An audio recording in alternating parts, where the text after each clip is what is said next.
his 4th in an England shirt as a Test match batsman, and he is live with Alison Mitchell. Yeah, 4th for England, but first in an Ashes, Johnny. Does that feel like it just means so much more, particularly given the situation in the series? Yeah, absolutely. I mean, this morning it was obviously pretty tough out there, but no, delighted to get my first Ashes 100. It's something as a boy that you really want to do, and I've been fortunate enough to play in a few Ashes series now, but no, to get it at the Wacker away from home as well means a heck of a lot. Celebrated with some feeling, I have to say, if I can put it like that. Oh, there's always some feeling, yeah. Obviously, it's been everything spoken about, so no, it was just a bit of light fun, and that's exactly how it should be taken. Like around headbutting everything, you know. No, as I say, it was just a bit of fun, and that's exactly that. But no, a huge amount of passion within the game, and that's been throughout the series. So no, a bit of a laugh. Yeah, the kiss of the badge as well on the helmet. I think that was taken in good spirit and good humour, certainly from us watching up in the commentary box. The match situation then, how satisfied were you as a team to get to 400? Could it have been more? Should it have been more? Yeah, potentially. I think we could have kicked on and got a few more than that. But no, look, I think it's something that, to say that we'd got 400 after being 100 for 4, I think we'd have taken that. Obviously, they've played pretty well this evening. Tomorrow morning's a crucial session for us to try and keep them out there for as long as possible and scoring at a rate that we're comfortable with.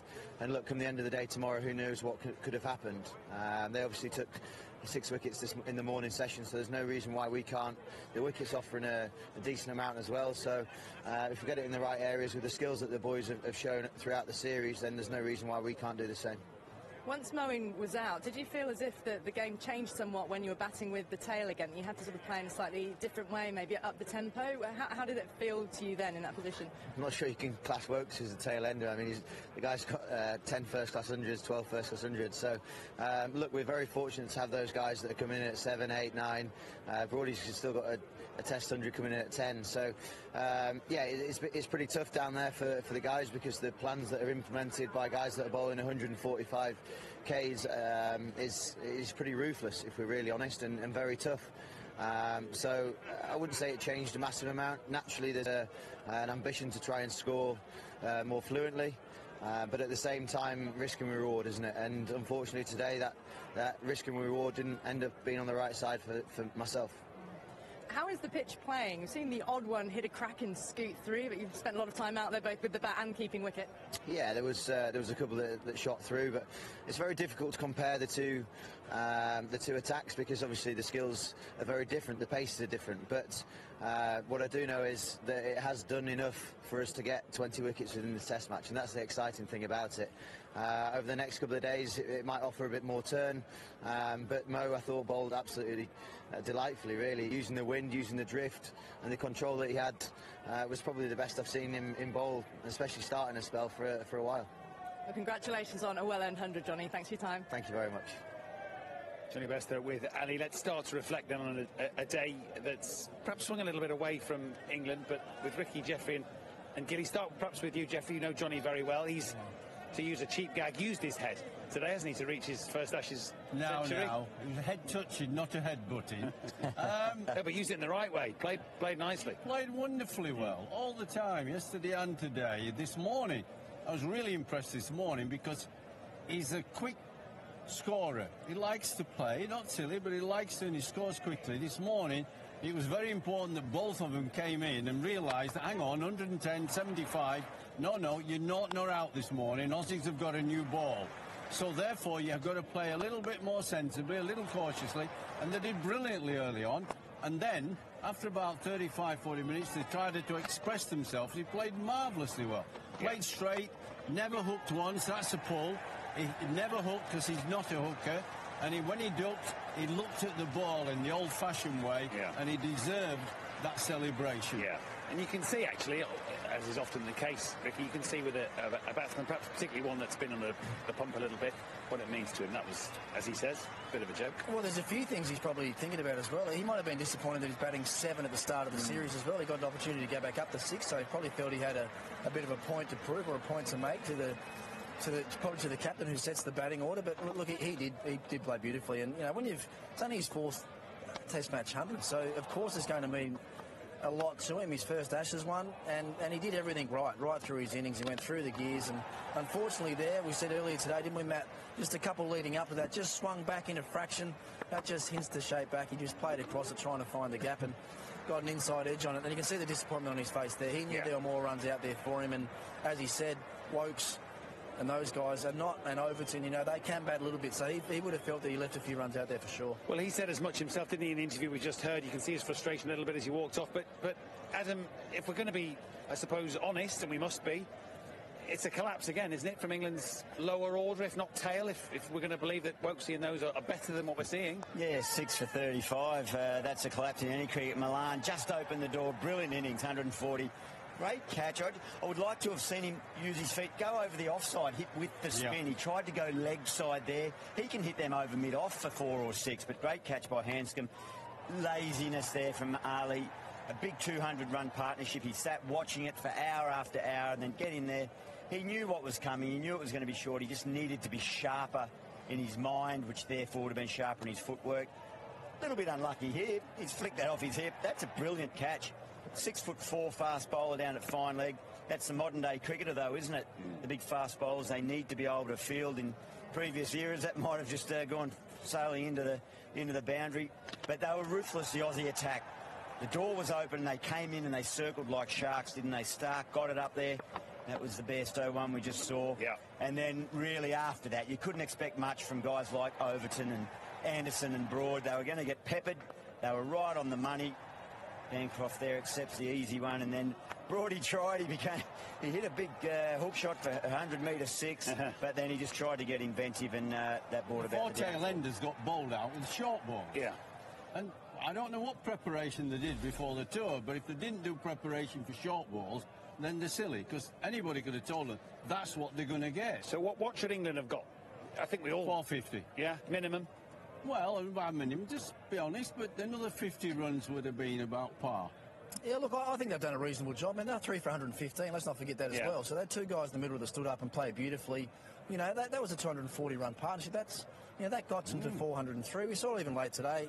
You know, the ball gets soft. It's not going to be that easy to score. England now still 200 runs ahead in the Test match with, and listen to what Johnny had to say, he feels there's enough in the surface. Yeah, as we look at the bowling card, it's just the recurrence of that weakness, isn't it? That's the problem, that it's a pattern. I think you've got to accept that that's just the way it's going to be. Right. When you've got 3 guys bowling 90 miles an hour to tail them batsmen, they're going to knock them over more often than not. We saw one rearguard action, did we, in Adelaide last week with Overton and Wokes, but the other innings we've seen in the series so far suggest that the tail is going to be fragile against this sort of bowling. So I think you've got to come to expect that. Yeah. So then it is up to the more recognised batsmen. You know, Moeen can't go out and play that way. No. He's got to be more sharp and energetic and ready to go. Yeah. That's it, you can't play up here. No. To the ball that's bouncing. Once it gets above here, you cannot get over the top and control it. Once it gets up here, you've got to drop your hands. The old adage, of course, always applies. Let's see how both teams play to know truly about a wicket. Steve Smith has made it look like a stroll, really. Totally different class, wasn't he? He was aggressive, positive right from the outset. They gave him a bit of length, and he took it. That's a delightful stroke. And Boyce just mentioned playing off the back foot. You've got to either stand tall and get over the top of it or get underneath it. But they went full. He accepted the challenge. 92 not out. That was a tough one. The ball before tee hit him on the thumb. Looked like he was in trouble there, but he had the break and came out. Broad thought he was in the game there. It went about 10 rows back. But just we dissect his batting, don't we? We look at his movements and back lift and everything, but at the point of impact, he's perfectly balanced and the bat comes through nice and straight. Another Test match 50, and we know he converts them. He's moved up to 92 already. 22 50s now, 2100s. Ominous signs. We've got to say, you know, they've tried bowling outside off stump because he gets so far out. We're now in the 3rd Test, and he's winning the battle.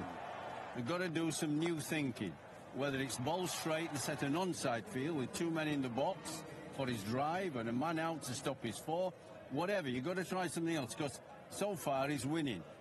No, he is. He is. And actually, I think if just to look at the batting card, 203 for 3 overnight. You've said, obviously, he almost always converts. In fact, in Perth, he always converts. He makes 50, he makes 100. And the 50 that he's on is the current one, which he's almost certainly going to convert, you think, in the morning, with an average nudging 60 for him. That's actually quite modest. he must hate this place. Safe batting in Perth, yeah. I mean, I think Gilly hit the nail on the head. Right now, when you watch the best players in the world, as far as I'm concerned, he's a different kettle of fish. He just looks to have a little bit more time, a little bit more class. He hits the middle of the bat more often than he misses it, and when he hits the middle of the bat, he hits the gap. And that's a sign of a class player that's in control of his game. Yeah, it was chanceless, wasn't it? Yeah, and most of his innings generally are. Yeah. And I think, to Jeffrey's point there, I think England will be running out of ideas. You know, how are we going to bowl? They've tried everything in Brisbane, wide outside off, stump straight, periods of sustained short bowling as well. Nothing unsettled him or ruffled him up there. He got found out a little bit against, extreme conditions in the second innings in Adelaide when it was swinging all over the place, but he come here in good condition. He's looked terrific again. We'll hear in a moment from Usman Khawaja. Let's have a look at his innings first, because again, he's got runs, Jeffrey, not as many as he wanted, and he was not desperately happy with the dismissal, although it turned out to be correct. What did you make of him? Well, he looks funny and awkward. He stays square on, and he stays back almost 85%, 90% of the time. He knows his game. It's a bit ugly, but it works in Australia on the flat pitches where the ball doesn't move, and that's why he's struggled away. When he's gone abroad, he averages about 26, 27. But here, he knows what to do, and it's about getting runs. Yeah, obviously got the half-century, which he'll be, I'm sure, pleased with, but I don't think he was desperately happy with the decision, perhaps the on-field decision, as much as the fact that technology eventually supported the umpire's call. But it was close. There was perhaps a whisper of a nick somewhere in there. Again, a bit of confusion. Yeah, well, as I said, I mean, I think his disappointment would have been from the on-field decision, because as a batsman in Perth, when you feel the ball hit you that high on the back leg, you think it's just going to be going over straight away. But as we've seen so far with the aid of technology, that it was actually a very, very good decision from the on-field umpire. So you just got to accept that and get on with it. I mean, without the technology, he was given out anyway, so it doesn't matter. Let's hear from the horse's mouth. Usman Khawaja with Ali. Well, Usman Khawaja with me. Usman, how possible is it to say who's got the upper hand at this stage of the game? Yeah, it's pretty hard. Day two, I think it's fairly even at the moment. I think tomorrow will be a big day. Tomorrow morning, first session, and throughout the whole day, was I'll sort of show what's going to happen in the game, I reckon, moving forward. What was your own feeling on your dismissal? Well, when I got given out, I thought it was a little bit high, but umpire's call was 50-50. Given not out, if the umpire said not out, it'd be not out. Once he gives it out, it's hard to overturn, obviously, unless it's missing. Did you take advice from Steve Smith as to the height? I just felt it was high. I was just confirming with him if he felt it was high, and maybe outside the line. It was umpire's call on both outside the line and height, so, yeah, there you go. Is there still plenty in this pitch for Australia to make up this 200-run deficit? Yeah, I hope so. Wacker's a beautiful place to play. A lot of value for shots out here. When you get a partnership going, runs can flow very quickly. Stephen Smith's batting beautifully. Hopefully he can keep going, and obviously Shaun Marsh is a terrific touch too, so hopefully we can get a nice little partnership there starting tomorrow. What is it like when you're batting in partnership with Steve Smith? So much communication out there? How does the relationship work between the two of you? Yes and no. We've played with each other for a long time now, all the way from when we were growing up in New South Wales till now. So we know each other pretty well, and we don't have to say too much to communicate. We know what's going on. So unless there's something to be said, it's usually just business as usual. And as a team, what was the feeling at the end of England's first innings, having been able to roll over the tail, and given that England perhaps could have gone on to make so many more runs? Yeah, very good to restrict them to 400 after yesterday. Milan and Bairstow batted beautifully. They started well this morning too, so it could have been a lot worse for us. But our bowlers bowled really well. Lino to get that wicket, to get that back through, and Petey, the subfielder, to come in and take a nice little catch for us, got us rolling, and then we bowled really well to the tail over the last three games, and continued it today. Well done on your 50. Thanks, Usman. Thank you. Well, he didn't seem particularly bothered about the fact of a nick. Michael Vaughan's joined us just to review that, and we'll get to Craig Overton in a minute, but he was worried about the height, and DRS is kind of leaving us all a little bit head-scratching at times, isn't it, with that height issue? Adelaide seems to be carrying miles over Perth, which is supposed to be bouncier. They're hitting the wickets. Yeah, but you've just got to accept it as players. It was brought in a few years ago. I think it's been for the good of the game. Pretty much as soon as that finger goes up out in the middle, everything really is in the favour of the decision. I thought it was a good call in the end. It was a good ball. Just got the ball to shape back, and there's all sorts of kind of controversy with the snicker, whether it was a little edge or not. But for me, it was just after the ball had passed the inside edge of the bat, so the right decision was made. Let's talk then about Craig Overton, because he got hit, as you will know, Jeffrey, in Adelaide, didn't he, on the the rib area, I guess. Does he wear a chest pad? I don't know, but certainly got a bang there. And he might have aggravated it today in a caught and bowled attempt, as we'll see. But again, he's been kind of in the thick of it, hasn't he, Overton? He ain't got a chest pad on if he's going down like that. Let me tell you, that'll hurt in the ribs.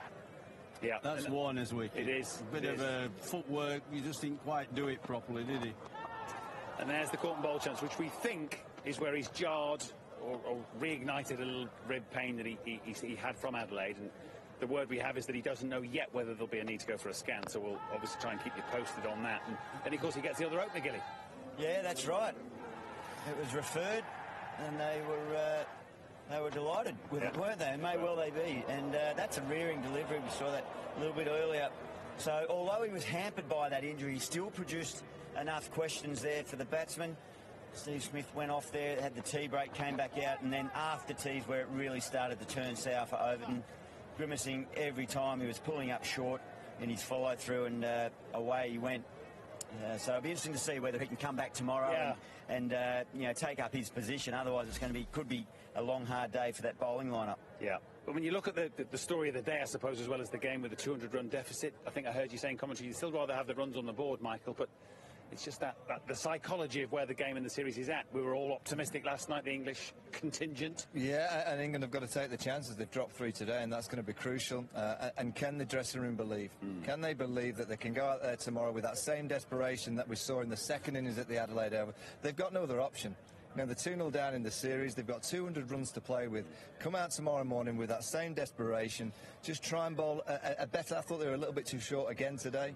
Get the ball full and just try and create the outside edge and try and make sure that they're bringing the batsman forward to play the drive, play the shot, and just concentrate to take the chance. If they have that same desperation, they have an opportunity of winning this Test match. If they have a slight negativity of wait a minute, Australia getting close to our first innings total, well, England will really struggle throughout the remainder of this Test match. Just go out with that same desperation. Yeah, that was obviously the moment we think that he jarred the rib. That was not dissimilar in some ways to the Nathan Lyon one, which he actually took, didn't he, in Adelaide? That one, Ricky, there was some discussion about whether Perth's difficult sometimes to pick up. Has it just come too fast? Oh, look, I think it must have been a bit of both for Joe there. I mean, not too many of us had too many problems sighting the ball here in Perth. He's generally standing a fair way back. And that one did him for pace. And this one, I mean, this would have been lucky for England if it had been taken, but when you see it pop up in there like that, they're actually unlucky they didn't get it in the end. Stoneman goes for it again, just gets a finger on it, I think, which probably knocks it out of Bairstow's glove as well, so that could have been a huge moment in the game if that had been taken. Yeah. Listen, before we move on, let's obviously also remind you that there's highlights of all Day 2's play. That's 11:30 a.m. later this morning on BT Sport 1. And, of course, we are back live with Day 3. That's a 2 a.m. start for 2:30 start of play. So do join us for that if you can. Come on, Jeffrey, cheer me up. What have you got? What have you got? A line? It was a wonderful day's play. Australia won it on points, slightly. Right. It's 1-1, isn't it? Yeah. It's 1-1. 1-1. Yeah, they just won it on points because they've got 200 runs for 3 wickets, and they've got to find plans for Smith. Yeah. Let's be clear. I mean, Payne can bat. The guy was in can bat. But Payne, you've got to find not Payne, not the others, not the two matches, him. Smith. He makes big. Smith has the last word. See you later.